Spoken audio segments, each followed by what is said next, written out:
Alex Jones on the GCN Radio Network.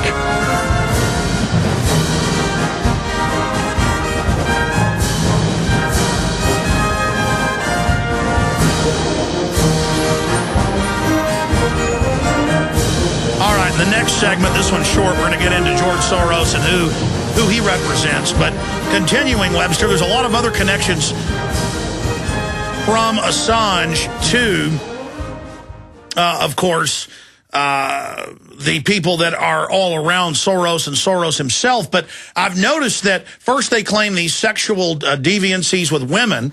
And it's funny that before that even came out, you were talking about the sex cult connection, which I've seen blurbed in the media. So that's not just coming from you. And then now they're chasing him. But that seems to add to the gravitas that what Assange is saying is real and accurate and valuable and some type of big catch for us. Now we know that there for 3 days has been this Interpol warrant out for him, but now the British won't enforce it, so the plot thickens. Yeah, look, you know, if the CIA wanted to shut him up, what could they do? What have they done repeatedly? They would organize a rendition. They did it with the imam on the streets of Milan. They've done it with dozens of people in all NATO countries of Europe. You get a CIA team. They go in there. They grab you. They beat you over the head. They drug you. They take you to the nearest NATO base. They put you on a plane. You wake up in Egypt or Morocco or Poland or Romania or one of the black sites. This is still being done under Obama. Or in a shipping container that internationally is a trade zone of one of those countries. Absolutely. You might be here at the Austin airport, but it's Romanian territory. The other thing they do is, of course, they can arrange an automobile accident. They can arrange some kind of a heart attack. They can arrange a health emergency. If they had really been interested in shutting him up, there would have been many ways to do it. And indeed, one of the things that stands out, one of the flaws of the whole design of the operation so far is the impotence and the fecklessness of everything they try to do to stop him. They say, please stop, or we might prosecute you. Well, this is ridiculous, right? They could round him up and his people. You can go to Iceland, right? Reykjavik is a very small place. And now they're trying to pass legislation to restrict free speech in the U.S. Yeah, that's really important because this guy, see, all the left liberals swoon for this character, right? Left liberals never had very many heroes. Their hero was Obama. Obama betrayed them now. That's clear to everybody. Now they're looking for a new hero. So along comes Assange, the zombie from MKUltra, and sure enough, all the left liberals are they're lining up to support him. Oh, no, he shouldn't be indicted or anything. Now, Tarpley, are you sure he's bad? I mean, couldn't he just be a useful idiot they're using? No, I don't think so. First of all, because of the pattern we've seen so far, everything he puts out is more or less according to the CIA wish list.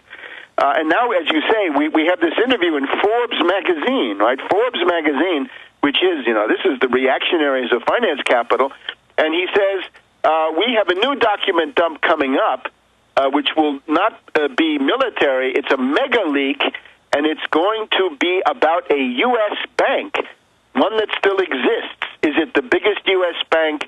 No comment, and it's going to happen early next year. And we already had Goldman Sachs and J.P. Morgan come in and gobble up Bear Stearns and others. Yeah, well, I think the target for this, it sounds like the Forbes guy is trying to say, is it the Bank of America or is it Citibank? Bank of America is probably the biggest right now.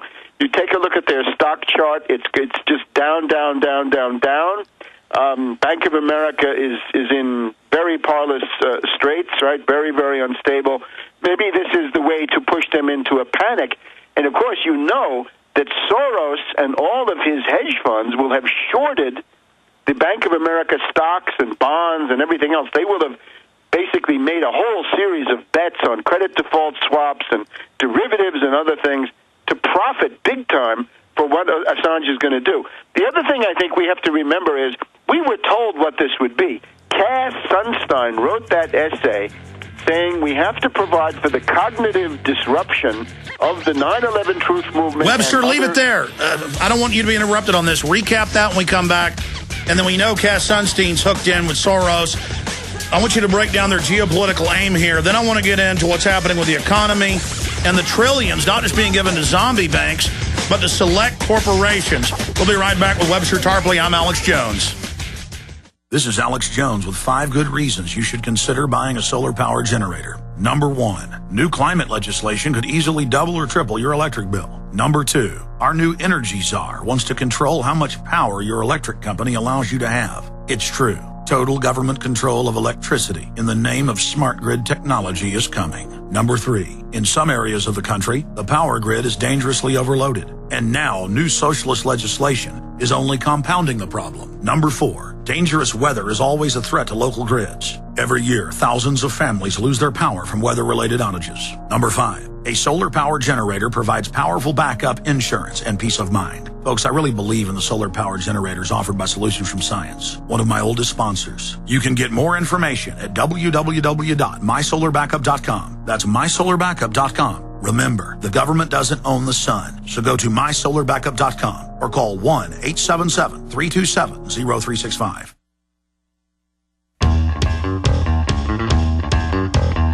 Big Brother, mainstream media, government cover-ups. You want answers? Well, so does he. It's Alex Jones on the GCN Radio Network. What do you mean I don't believe in God? Talk to him every day. All right, I'm Alex Jones. We're now into hour number 2 of this live Sunday edition. 5th day of December 2010. Hard to believe this year is very long in the tooth, my friends. Soon it'll be 2011, 2012, and beyond. Now, Webster, I remember Cass Sunstein 2 years ago, now White House Regulations Czar, openly saying we will infiltrate the alternative media, we will infiltrate the anti-man-made global warming groups, we will infiltrate 9/11 Truth, and we will wreak havoc, put out all sorts of disinfo to discredit them. Then we'll move to start outlawing the media and free speech. We'll use leaks. They're telling us what they'll do. We know he's tied into George Soros. So now, as you predicted more than 6 months ago in repeated interviews, and so did Madsen and others, now that he's built up his street cred, Assange says he's going to go after certain brokerage firms and banks. George Soros has been convicted in 2 countries of this. Let's continue along that line. Well, I think we have to take this Cass Sunstein essay from some years back quite seriously, because I would regard Wikileaks and Assange as the fulfillment of what Cass Sunstein said he wanted. In other words, it's the product of that project that we now see. Cass Sunstein said, look, we have these conspiracy theorists running around, and we've got to do something about this. We've got to provide for the cognitive disruption of these people. We've got to break them up using intellectual means, using different ideas.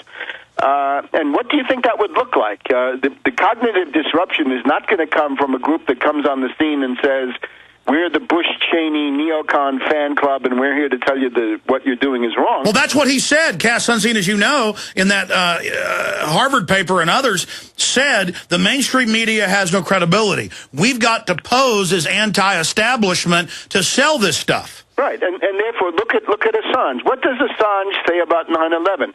Assange says that he is irritated. He's fed up with these people who talk about 9/11 because they're ignoring the real big conspiracies that Assange reveals, and they're going after a conspiracy that he says has no basis. Now, again, I wouldn't call it the conspiracy-based community. I would call it the reality-based community.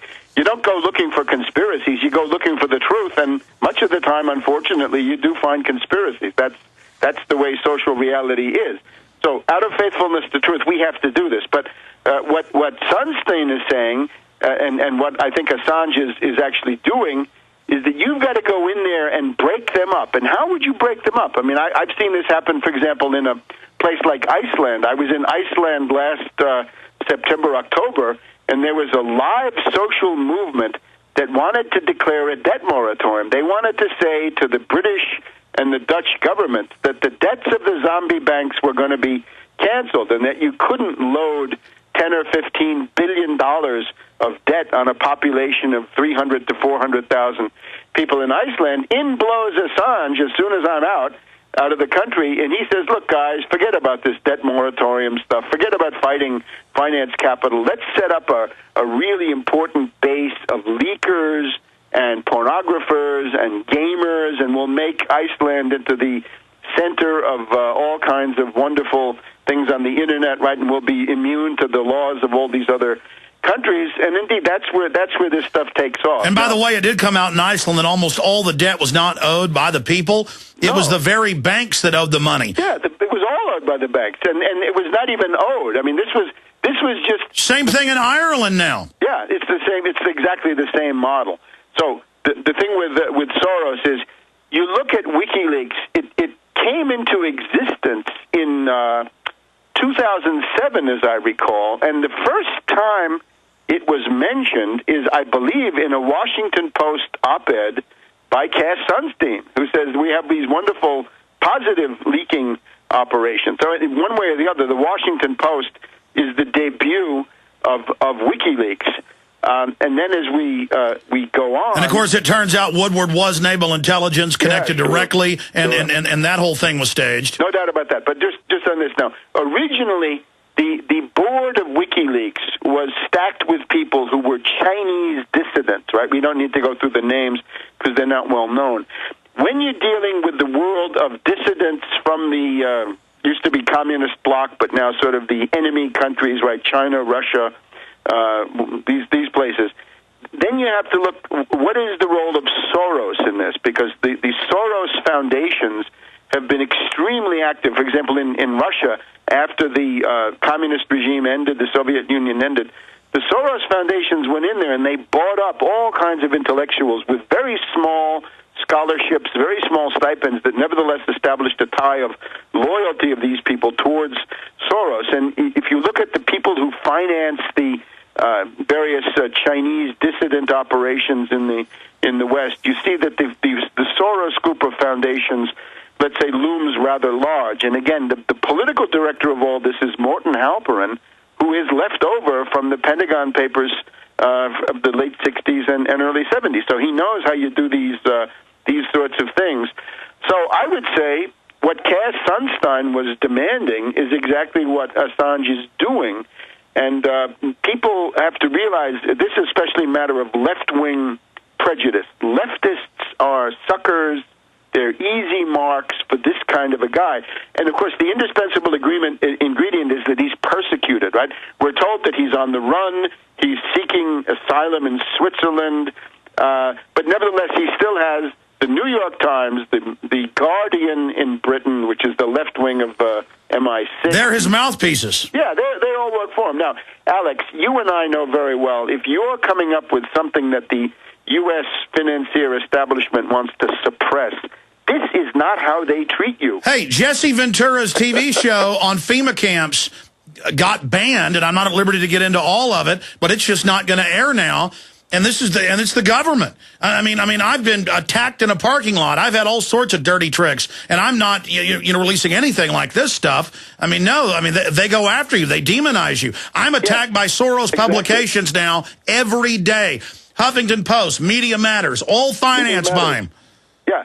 So if those of us who have some idea, some personal experience of what kind of a treatment you get from these mainstream media, because that's what this is, and El País of Spain, let's not forget them. So there's an international media consortium that's backing Assange. This does not happen if Wall Street and the City of London are hostile to what you're doing. It means that Assange is something that they want to promote. And at this point, I think it's an open and shut case, right? Look at his background. He's a zombie from MKUltra. Look at his track record of the stuff that he puts out. It becomes more and more dubious and rotten, more and more dictated by the CIA hit list. And now he's going to get into this stuff with the banks. Remember, London always likes the idea of shifting the crisis to New York, right? They did this in 1971. They did it again in 2008. You've been predicting that after Greece and Ireland, you said it'd probably come here. Or it could go to Britain. See, that's the question. It could go to Britain, and here we have Assange essentially saying, I'm going to attack a U.S. bank. How about attacking a British bank, right? You want some street creds, attack a British bank. Well, notice where he's run, Britain. Yeah. Well, of course, Australia is British imperial territory, whatever the technicalities of the government are, right? The Queen overthrew Gal Whitlam, the Prime Minister of Australia in 1975, when he did something she didn't like. Same thing happened a year and a half ago. She suspended the Parliament in Canada. In Canada, and they've done that more than once. So the independence